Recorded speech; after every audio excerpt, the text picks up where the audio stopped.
The Thief of Always by Clive Barker. Chapter 11. Turnabout. Neither Wendell nor Lulu was around the following day. Mrs. Griffin said she'd seen them both before breakfast, and then they disappeared. So Harvey was left to his own devices. He tried not to think about what had happened the night before, but he couldn't help himself. Snatches of conversation kept coming back, and he puzzled over them all day long.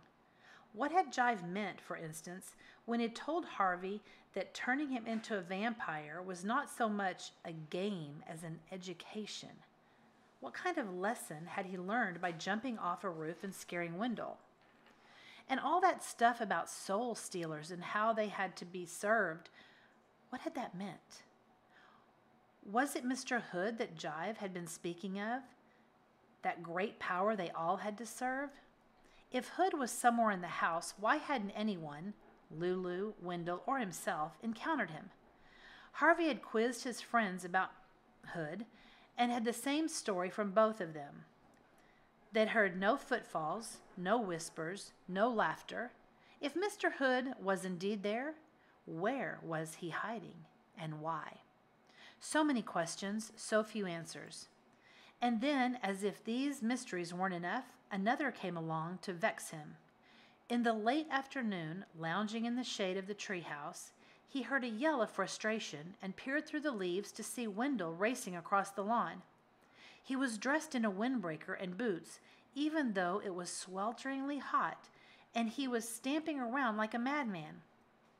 Harvey shouted to him, but his call went either unheard or ignored, so he climbed down and pursued Wendell around the side of the house. He found him in the orchard, red-faced and sweaty. "What's going on?" he said. "I can't get out," Wendell said, grinding a half-rotten apple underfoot. "I want to leave, Harvey, but there's no way out." "Of course there is. I've been trying for hours and hours, and I tell you the mist keeps sending me back the way I came." "Hey, calm down." "I want to go home, Harvey," Wendell said, close to tears now. "Last night was too much for me. That thing came after my blood. I know you don't believe me." "I do," said Harvey. "Honest, I do." "You do?" "For sure." "Well, then maybe you should leave too, 'cause if I go, it'll come after you." "I don't think so," said Harvey. I've been kidding myself about this place," Wendell said. "It's dangerous." "Oh, yeah, I know it seems like everything's perfect, but—" Harvey interrupted him. "Maybe you should keep your voice down," he said. "We should talk about this quietly, in private." "Like where?" said Wendell, wide-eyed. "The whole place is watching us and listening to us. Don't you feel it?" "Why would it do that?" "I don't know," Wendell snapped. "But last night I thought, if I don't leave, I'm going to die here. I'll just disappear one night, or go crazy like Lulu." He dropped his voice to a whisper. "We're not the first, you know. What about all the clothes upstairs? All the coats and shoes and hats? They belong to kids like us." Harvey shuddered. Had he played trick-or-treat in a murdered boy's shoes? "I want to get out of here," Wendell said, tears running down his face. "But there's no way out." "If there's a way in, there must be a way out," Harvey reasoned. "We'll go to the wall." With that, he marched off, Wendell in tow, around to the front of the house and down the gentle slope of the lawn.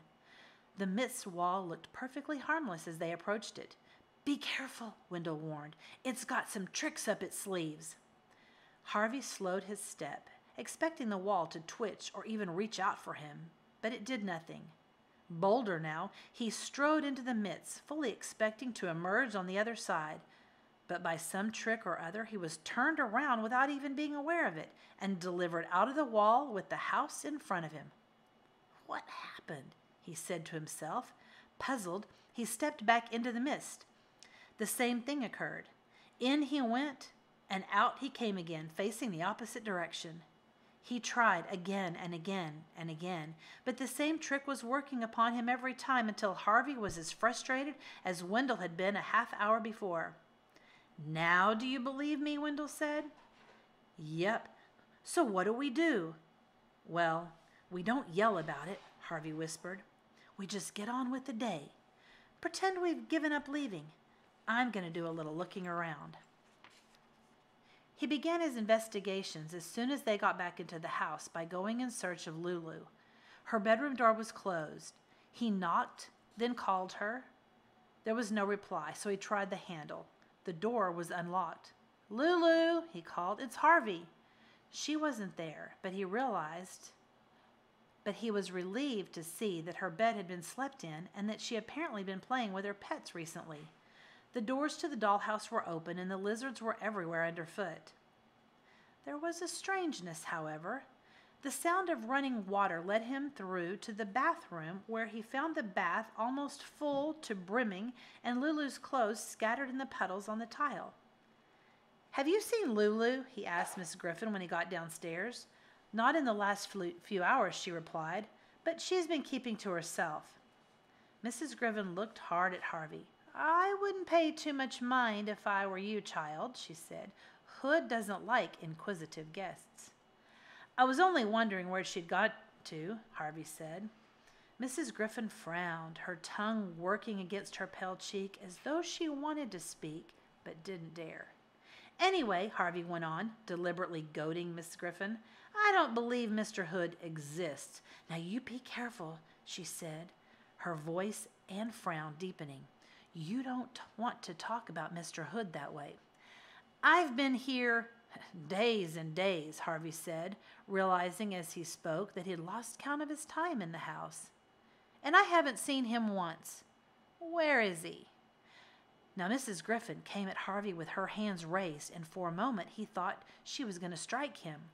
But instead she took hold of his shoulders and shook him. "Please, child," she said, "be content with what you know. You're here to enjoy yourself for a little time. And child, it's such a little time. It flies by. Oh, Lord, how it flies." "It's just a few weeks," Harvey said. "I'm not going to stay here forever."